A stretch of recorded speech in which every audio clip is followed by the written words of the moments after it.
उच्चतम न्यायालय में कोलिजियम की व्यवस्था से पूर्व हम एक नज़र उच्चतम न्यायालय के इतिहास पर डालते हैं। तो सर्वप्रथम 1773 के चार्टर अधिनियम से सर्वोच्च न्यायालय की स्थापना 1774 में कलकत्ता में की गई थी। किंतु क्या यह सर्वोच्च न्यायालय था? तो उत्तर है नहीं, क्योंकि उस समय सर्वोच्च न्यायालय की अपील लंदन में की जा सकती थी। क्योंकि सर्वोच्च न्यायालय वही है जिसकी कोई अपील नहीं होती है, किंतु इन सर्वोच्च न्यायालय की अपील की जा सकती थी, इसलिए इन्हें सर्वोच्च न्यायालय आज के परिप्रेक्ष्य में नहीं कहा जा सकता। 1774 में कलकत्ता में सर्वोच्च न्यायालय बनाया गया। तदुपरांत 1861 के 1861 के भारतीय उच्च न्यायालय अधिनियम, इसके द्वारा कलकत्ता, बॉम्बे, मद्रास इनके सुप्रीम कोर्टों को समाप्त किया गया तथा उन्हें उच्च न्यायालय बना दिया गया। 1773 में जिसे सुप्रीम कोर्ट कह करके कलकत्ता में स्थापित किया गया था, उसे 1861 के अधिनियम द्वारा उच्च न्यायालय बना दिया गया।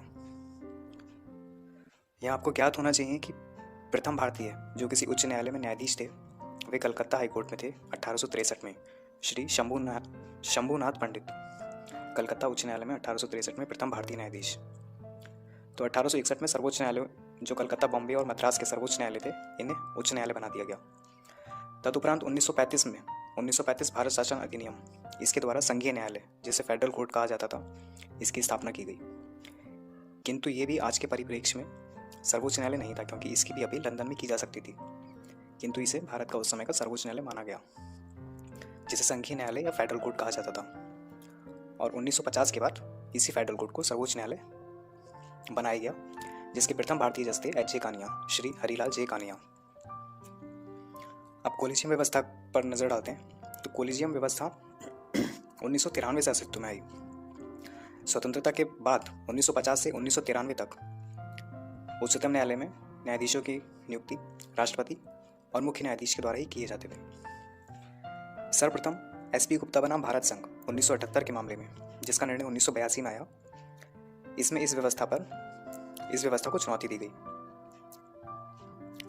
जिसे फर्स्ट जजेस केस भी कहा जाता है।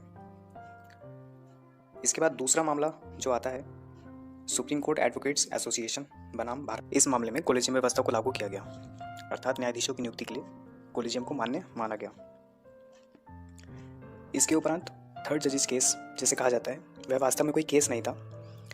इसमें राष्ट्रपति ने उच्चतम न्यायालय से राय मांगी थी 1998 में, 1998।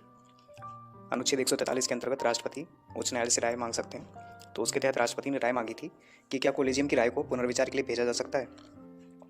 तो इस पर उच्चतम न्यायालय ने राय दी कि कोलिजियम की राय को एक बार पुनर्विचार के लिए भेजा जा सकेगा। तो इसे थर्ड जजेस केस कहा जाता है, 1998। इसके उपरांत वर्ष 2000 में एम.एन. वेंकटचलैया आयोग का गठन किया गया, जिन्होंने 2002 में अपनी रिपोर्ट दी। वेंकटचलैया आयोग ने संविधान की समीक्षा करी और उन्होंने कोलिजियम के समाप्त होने की सिफारिश की तथा न्यायिक नियुक्ति आयोग बनाए जाने की संस्तुति की। इसके उपरांत संविधान में 99 संशोधन 2014 में किया गया और उसके द्वारा एनजैक की स्थापना की गई, नेशनल जुडिशियल अपॉइंटमेंट कमेटी, राष्ट्रीय न्यायिक नियुक्ति आयोग। इस एनजैक को चुनौती दी गई, 99 संशोधन को चुनौती दी गई सुप्रीम कोर्ट एडवोकेट्स एसोसिएशन बनाम भारत संघ के मामले में।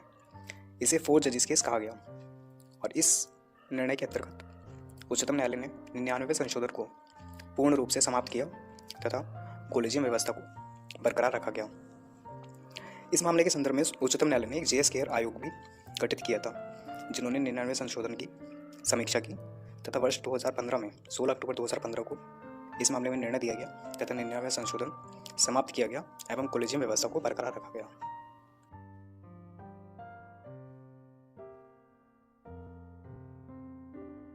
उन्नीस में सर्वप्रथम कोलिजियम व्यवस्था का गठन किया गया। उस समय कोलिजियम में मुख्य न्यायाधीश तथा 2 अन्य न्यायाधीश होते थे, अर्थात उस समय 3 सदस्यों की कमेटी थी, जिसे 1998 में थर्ड जजेस केस के बाद 5 जजेस की कमेटी बनाई गई, जिसमें 1 मुख्य न्यायाधीश तथा 4 उच्चतम न्यायालय के अन्य वरिष्ठ न्यायाधीश सम्मिलित किए गए।